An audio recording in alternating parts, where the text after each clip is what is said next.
کیوں ایشیائی پرنس کی بےعزتی کر رہے ہو؟ پرنس لاکھ مفلس ہی لگے لیکن بہرحال پرنس ہی ہوتا ہے۔ عمران نے کہا تو فارمک نے مسکراتے ہوئے کوٹ کی اندرونی جیب سے بڑی مالیت کا نوٹ نکالا اور لڑکی کی طرف بڑھا دیا۔ اپنے لیے کوئی تحفہ خرید لینا۔ شکریہ، عمران نے مسکراتے ہوئے کہا اور مڑ کر بیرونی دروازے کی طرف بڑھ گیا۔ اس نے مڑتے ہوئے لڑکی کے چہرے پر ابھر آنے والے تاثرات دیکھ لیے لیکن وہ صرف مسکرا دیا۔ آپ اپنی اصل شکل اور اس لباس میں یہاں، یہ سب کیا سلسلہ ہے عمران صاحب؟ کار میں بیٹھتے ہوئے فارمک نے انتہائی حیرت بھرے لہجے میں کہا، فی الحال تو مجھے کسی ایسی جگہ پہنچاؤ جہاں لانگ رینج ٹرانسمیٹر موجود ہو اور میرے نام کا کوئی اچھا سا لباس بھی، پھر تفصیل سے باتیں ہوں گی، عمران نے کہا تو فارمک نے اس بات میں سر ہلا دیا۔ تھوڑی دیر بعد اس کی کار ایک رہائشی کالونی میں داخل ہوئی اور ایک متوسط ٹائپ کی کوٹھی کے گیٹ پر جا کر رک گئی۔ فارمک نے محسوس انداز میں 3 بار ہارن بجایا تو کوٹھی کا چھوٹا گیٹ کھلا اور ایک مقامی نوجوان باہر آ گیا۔ گیٹ کھولو ٹونی، فارمک نے کھڑکی سے سر باہر نکال کر کہا۔ یس باس، نوجوان نے مدبانہ لہجے میں کہا اور تیزی سے مڑ کر واپس اندر چلا گیا۔ چند لمحوں بعد بڑا پھاٹک کھلا تو فارمک کار اندر لے گیا۔ اس نے پورچ میں کار روکی اور عمران نیچے اتر آیا۔ یہ کوئی نئی جگہ ہے؟ عمران نے ادھر ادھر دیکھتے ہوئے کہا۔ ہاں 2 ماہ ہوئے یہ میں نے حاصل کی ہے، فارمک نے بھی کار سے نیچے اترتے ہوئے کہا۔ اسی لمحے وہ نوجوان پھاٹک بند کر کے واپس آ گیا۔ ٹونی تم یہیں رکو، میں آ رہا ہوں، فارمک نے ٹونی سے کہا۔ پھر وہ عمران کو لے کر کوٹھی کے کمرے میں آ گیا۔ یہ کمرہ آفس کے انداز میں سجا تھا۔ فارمک نے ایک الماری کھولی، اس میں سے لانگ رینج ٹرانسمیٹر نکال کر اس نے عمران کے سامنے رکھ دیا۔ آپ کال کریں، میں ٹونی کے ساتھ جا کر آپ کے نام کا لباس لے آؤں، فارمک نے کہا اور واپس دروازے کی طرف مڑ گیا۔ عمران بے احتیاط مسکرا دیا۔ وہ سمجھ گیا تھا کہ فارمک خود بھی ہٹ گیا تھا تاکہ عمران علیحدگی میں کال کر لے۔ عمران نے ٹرانسمیٹر پر وہ فریکوینسی ایڈجسٹ کرنا شروع کر دی جو بلیک زیرو نے اسے کوڈ میں بتائی تھی اور پھر اس نے اس ٹرانسمیٹر آن کر دیا۔ ہیلو مائیکل بول رہا ہوں، اوور، عمران نے لہجہ بدل کر بات کرتے ہوئے کہا۔ اس نے جان بوجھ کر لہجہ بھی بدلا تھا اور نام بھی، کیونکہ اسے خطرہ تھا کہ نہ جانے جولیا اور اس کے ساتھی کہاں موجود ہوں اور بلیک تھنڈر چیک نہ کر لے۔ اس سے پہلے کہ اس نے اپنے اصل لہجے میں بلیک زیرو کو کال کیا تھا، لیکن اسے معلوم تھا کہ اگر وہ کال چیک بھی ہو جاتی تب بھی دانش منزل کا سراغ صرف کال کی مدد سے نہ لگایا جا سکتا تھا۔ یس مارگریٹ اٹینڈنگ یو، کہاں ہو تم؟ تھینک گاڈ تمہاری آواز تو سنائی دی، اوور۔ چند لمحوں بعد جولیا کی انتہائی مسرت بھری آواز سنائی دی تو عمران اس کے جذبات پر بے احتیاط مسکرا دیا۔ فارمک لمیٹڈ کے آفس سے بول رہا ہوں، کمپنی کی باقی ڈائریکٹران کی کیا پوزیشن ہے، اوور، عمران نے کہا۔ وہ سب ٹھیک ہے، ہم بھی فارمک کے ایگزیلی آفس میں ہی بول رہے ہیں، اوور، دوسری طرف سے کہا گیا تو عمران بے احتیاط چونک پڑا۔ اچھا پھر ایسا ہے کہ فون نمبر بتا دو تاکہ تفصیل سے بات ہو سکے، اوور، عمران نے کہا تو دوسری طرف سے نمبر بتا دیا گیا۔ Okay over and all, Imran نے کہا اور ٹرانسمیٹر آف کر کے اس نے اسے ایک طرف رکھ دیا۔ پھر میز پر موجود فون کا ریسیور اٹھایا اور جولیا کے بتائے ہوئے نمبر پریس کرنے شروع کر دیے۔ جولیا کے جواب سے وہ سمجھ گیا کہ جولیا اور اس کے ساتھی بھی گریٹ لینڈ پہنچ چکے ہیں اور فارمک نے ہی انہیں کوئی رہائش گاہ مہیا کی ہے، اس لیے اب ٹرانسمیٹر پر بات کرنے کی ضرورت نہ رہی تھی، اس لیے اس نے فون نمبر معلوم کر لیا۔ بہرحال اسے یہ سن کر بے حد اطمینان ہو گیا کہ اس کے سارے ساتھی بحیریت ہیں۔ یس، رابطہ قائم ہوتے ہی جولیا کی آواز سنائی دی۔ عمران بول رہا ہوں، ہیون کالونی کی کوٹھی نمبر 101 بی بلاک میں آ جاؤ تم لوگ، پھر تفصیل سے باتیں ہوں گی، عمران نے کہا اور ریسیور رکھ دیا۔ تھوڑی دیر بعد دروازہ کھلا تو فارمک بہت سی شاپنگ بیگ اٹھائے اندر داخل ہوا۔ ارے لگتا ہے تم نے میری شادی کی خریداری کر ڈالی، عمران نے کہا تو فارمک بے احتیاط ہنس پڑا۔ صرف 4 سوٹ لیے ہیں، میں نے سوچا کہ نہ جانے ان میں سے آپ کو کون سا پسند آئے، فارمک نے کہا تو عمران مسکرا دیا۔ تم نے مجھے بتایا ہی نہیں کہ پاکیزہ سیکرٹ سروس تم تک پہنچ چکی ہے، عمران نے اٹھتے ہوئے کہا۔ او آپ نے خود ہی بات کرنے سے منع کر دیا تھا، فارمک نے کہا۔ کب پہنچے تھے یہ لوگ تمہارے پاس، عمران نے ایک پیکٹ کھول کر اس میں سے ڈبہ باہر نکالتے ہوئے کہا۔ آپ کی کال آنے سے 1 گھنٹہ پہلے مجھے اچانک مس جولیا کا فون آیا، انہوں نے بتایا کہ وہ ساحل سمندر میں جارسکو گودی کے پاس موجود ہیں، انہیں فوری طور پر کوئی ٹھکانہ چاہیے، تو میں نے خود جا کر ان کو وہاں سے پک کیا اور انہیں وہیں قریب ہی اڈے تک پہنچا دیا۔ انہوں نے مجھے کہا کہ وہ بھی آرام کریں گے، اس لیے میں شام کو ان سے ملوں، میں واپس اپنے کلب پہنچا ہی تھا کہ آپ کی کال آ گئی، فارمک نے جواب دیتے ہوئے کہا۔ میں نے انہیں جہاں کال کیا تم ٹونی کو کہہ دو میں اس دوران غسل کر کے لباس تبدیل کر لوں، عمران نے کہا تو فارمک نے اس بات میں سر ہلا دیا۔ آفس کے انداز میں سجے ہوئے کمرے میں ایک درمیانے قد اور درمیانی جسامت کا آدمی مسلسل ٹہل رہا تھا، اس کے چہرے پر اضطراب اور بے چینی کے تاثرات نمایاں تھے۔ وہ بار بار میز پر رکھے ہوئے سرخ رنگ کے فون کی طرف دیکھتا اور پھر ٹہلنا شروع کر دیتا۔ کارٹن اور ڈینی دونوں انتہائی نکمے ثابت ہوئے، مجھے انتہائی نکمے، نانسنس، اب کیا کیا جائے، اس آدمی نے بڑبڑاتے ہوئے کہا اور پہلے سے زیادہ تیزی سے ٹہلنا شروع کر دیا۔ چند لمحوں بعد سرخ رنگ کے فون کی گھنٹی مخصوص انداز میں بجنے لگی تو وہ چونک کر تیزی سے اس کی طرف بڑھا اور اس نے جھپٹ کر ریسیور اٹھا لیا۔ یس، اس نے پھاڑ کھانے والے لہجے میں کہا۔ فورڈ بول رہا ہوں باس۔ دوسری طرف سے ایک مردانہ آواز سنائی دی۔ کیا رپورٹ ہے، جلدی بتاؤ، باس نے حلق کے بل چیختے ہوئے کہا۔ اسٹارک ٹاپو سے وہ لوگ نکل جانے میں کامیاب ہو گئے ہیں باس۔ وہاں ہمارے گروپ کے 4 افراد کی لاشیں پڑی ہیں، ان کی گردنیں ٹوٹی ہوئی تھی اور ان کی لانچ بھی غائب ہے۔ ہم نے دور دور تک لانچ کو چیک کیا لیکن لانچ کہیں نظر نہ آئی، دوسری طرف سے کہا گیا۔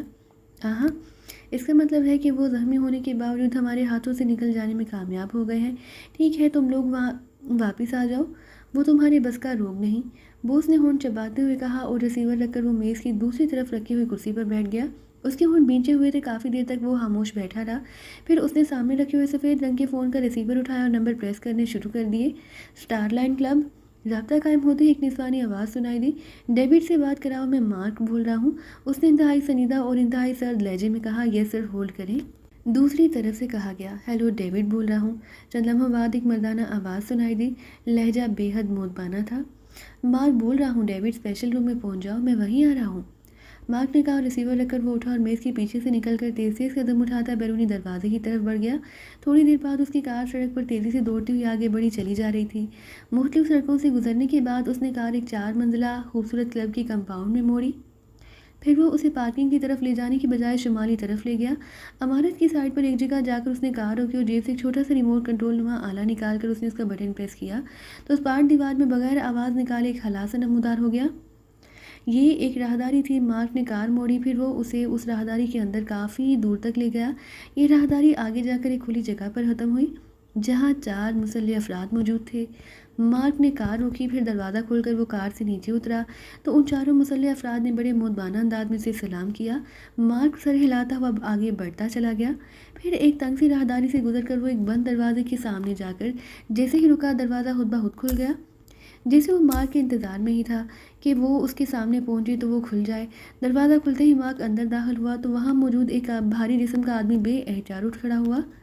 اس آدمی کا چہرہ بتا رہا تھا کہ وہ انتہائی شفاف فطرت آدمی ہے، لیکن مارک کو دیکھ کر اس نے اس انداز میں سے سلام کیا جیسے وہ اس سے خوفزدہ ہو۔ بیٹھ جاؤ ڈیوڈ، مارک نے سرد لہجے میں کہا اور میز کی سائڈ سے ہو کر وہ اس کے اوپر میں موجود کرسی پر جا کر بیٹھ گیا۔ اس نے میز کے کنارے پر موجود مختلف رنگ کے بٹنوں میں سے ایک بٹن پریس کر دیا۔ تمہیں معلوم ہے کہ سپر ایجنٹ کارٹن اور ڈینی ہلاک کر دیے گئے ہیں؟ بٹن آن کر کے مارک نے میز کی دوسری طرف کرسی پر بیٹھتے ہوئے ڈیوڈ سے مخاطب ہو کر کہا۔ یس باس، مجھے اطلاع مل چکی ہے کہ ان کے ہیڈ کوارٹر میں خوفناک دھماکہ ہوا اور وہ مکمل طور پر تباہ ہو گیا۔ جب وہاں سے ملبہ ہٹایا گیا تو کارٹن اور ڈینی اور اس کے آدمی رینالڈ کی لاشیں ملی، لیکن باس یہ تینوں ملبے کی وجہ سے ہلاک نہیں ہوئے بلکہ انہیں گولیاں مار کر ہلاک کیا گیا ہے، ڈیوڈ نے جواب دیا۔ اور تمہیں معلوم ہے کہ یہ کس نے کیا؟ مارک نے کہا۔ یس باس، مجھے اطلاع ملی کہ پاکستان سیکرٹ سروس کی ٹیم اس میں ملوث ہے، لیکن مزید تفصیل کا علم نہیں، ڈیوڈ نے جواب دیا۔ کارٹن اور ڈینی کا headquarter section headquarter نے خود تباہ کیا، مارک نے کہا تو ڈیوڈ بے احتیاط اچھل پڑا، اس کے چہرے پر انتہائی حیرت کے تاثرات ابھر آئے۔ وہ کیوں باس؟ ڈیوڈ نے حیرت بھرے لہجے میں پوچھا۔ پاکستان سیکرٹ سروس کی ٹیم سی مور سیکشن ہیڈ کوارٹر کو ٹریس کرنے کی کوشش کر رہی تھی کہ تاکہ وہاں سے اس لیبارٹری کا کھوج نکال سکے جہاں پاکستان سے حاصل کردہ ایک فارمولے پر کام ہو رہا ہے۔ سیکشن ہیڈ کوارٹر کے سپر ایجنٹ کارٹن اور ڈینی کو ان کے ہاتھ میں کا مشن دیا گیا۔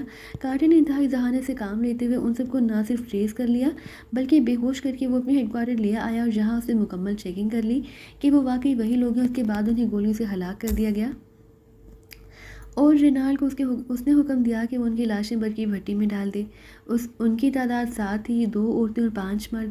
پھر اس نے سیکشن ہیڈ کوارٹر کو ان کی ہلاکت کی اطلاع دی، لیکن سیکشن ہیڈ کوارٹر نے کارٹن کو ہیڈ کوارٹر کے اس کمرے کی فلم چیک کی تو پتہ چلا کہ وہ لوگ واقعی ہلاک کر دیے گئے ہیں، جس پر سیکشن ہیڈ کوارٹر نے مطمئن ہو کر مین ہیڈ کوارٹر کو اطلاع دی تو مین ہیڈ کوارٹر نے اپنے کسی خصوصی ایجنٹ کے ذریعے چیکنگ کرائی اور اسے بھی مثبت رپورٹ ملی، جس پر یہ بات طے ہو گئی کہ یہ لوگ واقعی ہلاک ہو چکے ہیں اور یہ اس قدر خطرناک ٹیم تھی کہ اس کے اس طرح ہلاکت پر سیکشن ہیڈ کوارٹر نے کارٹن اور ڈینی کو انعام دینے کا فیصلہ کیا اور انہیں اسپیشل سپر ایجنٹ بنا دیا گیا۔ اس طرح وہ سیکشن ہیڈ کوارٹر کی سیکیورٹی میں شامل کر لیے گئے اور انہیں سیکشن ہیڈ کوارٹر کے بارے میں فائل بھجوا دی گئی۔ پھر سیکشن ہیڈ کوارٹر سے کارٹن کو کال کیا گیا اور اسے فائل کے بارے میں معلوم کیا گیا تو اس نے بتایا کہ فائل پہنچ گئی ہے۔ اس کے بعد پھر اسے دوبارہ کال کیا گیا کہ وہ اس فائل کو جلا دے، لیکن سیکشن ہیڈ کوارٹر کو کارٹن کے جواب پر شک پڑا تو وائس ٹیکنگ کمپیوٹر کو آن کیا گیا تو پتہ چلا کہ کارٹن کی بجائے کوئی اور بول رہا ہے، اور جب یہ بات کارٹن سے کی گئی تو پتہ چلا کہ کارٹن کی بجائے پاکستان سیکرٹ سروس کا لیڈر علی عمران بول رہا ہے، وہی عمران جس کی ہلاکت کے انعام کے طور پر کارٹن اور ڈینی کو اسپیشل سپر ایجنٹ بنایا گیا تھا۔ اس کا مطلب تھا کہ ساری بات غلط ثابت ہوئی، پاکستان سیکرٹ سروس کی بجائے کارٹن اور ڈینی ہلاک کر دیے گئے، جس پر سیکشن ہیڈ کوارٹر نے انہیں فوری طور پر ہلاک کرنے کے لیے کارٹن کے ہیڈ کوارٹر کے بلاسٹنگ پوائنٹ کو آپریٹ کر دیا، جس کے نتیجے میں ہیڈ کوارٹر خوفناک دھماکے سے تباہ ہو گیا۔ سیکشن ہیڈ کوارٹر نے مجھے کال کر کے تفصیل سے آگاہ کیا تو میرے سیکشن کے آدمی وہاں جا پہنچے۔ وہاں جا کر معلوم ہوا کہ ہیڈ کوارٹر کی تباہی سے گیٹ کے قریب 4 افراد ملبے میں دب جانے سے بچ گئے ہیں، جبکہ 3 افراد ملبے میں دب گئے تھے، جنہیں ان 4 افراد نے فوری طور پر نکالا، اور پھر لوگوں نے اجزائے ہمدرد انہیں کاروں میں ڈال کر ایسٹرن ہسپتال پہنچا دیا، جہاں 2 افراد جو زخمی بھی تھے اور بے ہوش بھی، وہ ہوش میں آ گئے، جبکہ ایک آدمی ہوش میں نہ آ رہا تھا، اس لیے ڈاکٹروں نے اسے سینٹرل ہسپتال مارک کر دیا، اسے سینٹرل ہسپتال پہنچایا گیا۔ مجھے جب اطلاع ملی تو میں نے سینٹرل ہسپتال اپنے آدمی بھیجے، لیکن یہ لوگ وہاں سے غائب ہو چکے تھے۔ وہ بے ہوش آدمی بھی غائب تھا، جس پر میں نے ان کی فوری تلاش کا حکم دے دیا۔ پھر اطلاع ملی کہ ان لوگوں نے اسٹاگ گودی سے 2 بڑی لانچیں حاصل کی ہیں اور وہ کھلے سمندر میں چلے گئے ہیں، جس پر میں نے ان لانچوں کو تلاش کرنے اور انہیں سمندر میں تباہ کر دینے کے احکامات جاری کر دیے۔ ہیلی کاپٹر پوائنٹ نے انہیں مارک کر لیا، وہ اسٹاگ ٹاپو پر موجود تھی اور لانچیں بھی وہاں موجود تھیں۔ پھر ہیلی کاپٹر یونٹ نے انہیں وہاں ختم کرنے کے لیے کارروائی کی اور وہاں خوفناک میزائل برسانے کے بعد ہیلی کاپٹر وہاں اتارا گیا، لیکن پھر معلوم ہوا کہ ہیلی کاپٹر غائب ہو گیا۔ میں نے چیکنگ کرائی تو پتہ چلا کہ دونوں لانچیں بھی غائب ہیں اور وہ لوگ بھی، اور ہیلی کاپٹر میں سوار ہمارے سیکشن کے 4 افراد کی لاشیں وہاں موجود ہیں، انہیں گردنیں توڑ کر ہلاک کیا گیا ہے۔ دوسرے ذرائع سے مجھے یہ اطلاع بھی مل گئی کہ ہیلی کاپٹر بھی دوران پرواز تباہ ہو گیا ہے، لیکن ہیلی کاپٹر میں سوار افراد کی لاشیں نہ مل سکیں اور اب تک نہ ہی وہ لانچیں ملی ہیں اور نہ ہی وہ افراد۔ مارک نے پوری تفصیل بتاتے ہوئے کہا، بوس ایسا نہ ہو کہ یہ لوگ گریٹ لینڈ پہنچ گئے ہوں۔ ڈیوڈ نے کہا، وہاں بھی مسلسل چیکنگ کی گئی ہے، لیکن وہاں سے بھی کوئی اطلاع نہیں ملی۔ مارک نے کہا، اوہ پھر یہ لوگ کہاں جا سکتے ہیں؟ ڈیوڈ نے کہا، جہاں بھی جائیں، بہرحال وہ لوگ اب سیکشن ہیڈ کوارٹر پر حملہ کرنے کے لیے کسی نہ کسی انداز میں واپس آئیں گے، اور اب ہمارے سیکشن نے صرف انہیں روکنا ہی ہے بلکہ ان کا خاتمہ بھی کرنا ہے۔ مارک نے کہا تو ڈیوڈ بے احتیاط چونک پڑا، کیا مطلب باس؟ کیا اب بھی یہ لوگ واپس آئیں گے؟ یہ تو ان کی قسمت تھی کہ وہ جانیں بچا کر چلے گئے ہیں۔ ڈیوڈ نے کہا، وہ پاکستان سیکرٹ سروس کے لوگ ہیں، ایسے لوگ جو پوری دنیا میں اپنی کارکردگی کی بنا پر مشہور ہیں، اور آج تک کبھی ایسا نہیں ہوا کہ وہ اپنے مشن کو چھوڑ کر چلے گئے ہوں، اس لیے سیکشن ہیڈ کوارٹر کو یقین ہے کہ وہ ضرور واپس آئیں گے، اور سب سے اہم بات یہ کہ انہیں سیکشن ہیڈ کوارٹر کی فائل مل چکی ہے، اس لیے وہ لامحالہ وہاں ریڈ کرنے کی کوشش کریں گے، اور فائل کی وجہ سے سیکشن ہیڈ کوارٹر کو فوری طور پر سیل کر دیا گیا ہے تاکہ وہ کسی صورت اس میں داخل نہ ہو سکے اور نہ اسے تباہ کر سکے۔ اب ہم نے ختم کرنا ہے۔ مارک نے کہا، ٹھیک ہے باس، آپ کے حکم کی تعمیل ہوگی، لیکن انہیں ٹریس کیسے کیا جائے گا؟ ڈیوڈ نے کہا، سب سے اہم بات یہ ہے کہ کارٹن نے اسپیشل وائس ٹیکنگ کمپیوٹر میں پاکستانی زبان کو فیڈ کر کے انہیں چیک کر لیا تھا، لیکن ظاہر ہے انہوں نے اس بارے میں کارٹن سے معلوم کر لیا ہوگا، اس لیے اب یہ ہر بار استعمال نہیں کیا جا سکتا۔ اب یہی ہو سکتا ہے کہ انہیں سیکشن ہیڈ کوارٹر پر ہی گھیرا جائے۔ مارک نے کہا، لیکن یس باس، وہ بہرحال وہاں پہنچیں گے، لیکن ڈیوڈ نے کہا، میں تمہاری بات سمجھ سکتا ہوں، تمہارا مطلب ہے کہ تمہیں خود معلوم نہیں کہ سیکشن ہیڈ کوارٹر کہاں ہے؟ چونکہ اس سیکشن ہیڈ کوارٹر کی فائل ان تک پہنچ چکے ہیں، اس لیے ہمارے سیکشن کو بھی سیکشن ہیڈ کوارٹر کے بارے میں بتا دیا گیا ہے۔ یہ سیکشن ہیڈ کوارٹر بیٹر بیڈ جزیرے کے نیچے واقع ہے، اور اوپر سے یہ جزیرہ قطعی طور پر ویران ہے، البتہ اب اسے کور کرنے کے لیے اس کے گرد 4 میل تک ایسی جدید ترین ریز پانی میں پھیلا دی گئی ہیں کہ کوئی آدمی، کوئی لانچ، کوئی کشتی، کوئی بحری جہاز، حتیٰ کہ آبدوز بھی اس جزیرے تک سمندر کے راستے نہیں پہنچ سکتی۔ جیسے ہی وہ ان ریز کی رینج میں آئیں گی، لازماً تباہ ہو جائیں گی، اور فضا میں بھی 4 میل کے دائرے میں ایسی ہی ریز پھیلا دی گئی ہیں جن میں کوئی جہاز، ہیلی کاپٹر یا انسان داخل نہیں ہو سکتا۔ مارک نے کہا تو ڈیوڈ کے چہرے پر حیرت کے تاثرات پھیل گئے۔ او باس، پھر ہمیں اس کے خلاف کچھ کرنے کی کیا ضرورت ہے؟ یہ لوگ لامحالہ ان ریز کی وجہ سے ہی ہلاک ہو جائیں گے۔ ڈیوڈ نے کہا، نہیں، یہ دنیا کے انتہائی خطرناک ترین ایجنٹ ہے، اس لیے سیکشن ہیڈ کوارٹر کسی قسم کا کوئی رسک نہیں لینا چاہتا، اسی لیے ہمارے سیکشن کو حکم دیا گیا کہ ہم انہیں سیکشن ہیڈ کوارٹر تک پہنچنے سے پہلے ہی ہر صورت میں ہلاک کر دیں۔ پہلے تو میں نے انہیں تلاش کرنے کی کوشش کی، لیکن اب جب کہ وہ دستیاب نہیں ہو رہے تو میں نے فیصلہ کیا کہ اب 2 سمتوں پر کام کیا جائے۔ بیٹر بیڈ جزیرے سے 6 میل کے فاصلے پر ایک اور جزیرہ ہے جسے البرٹو جزیرہ کہا جاتا ہے۔ ہمارا سیکشن وہاں اپنا ہیڈ کوارٹر بنائے گا اور شیٹ لینڈ سے اس جزیرے تک ہر طرف کی مسلسل نگرانی کی جائے گی۔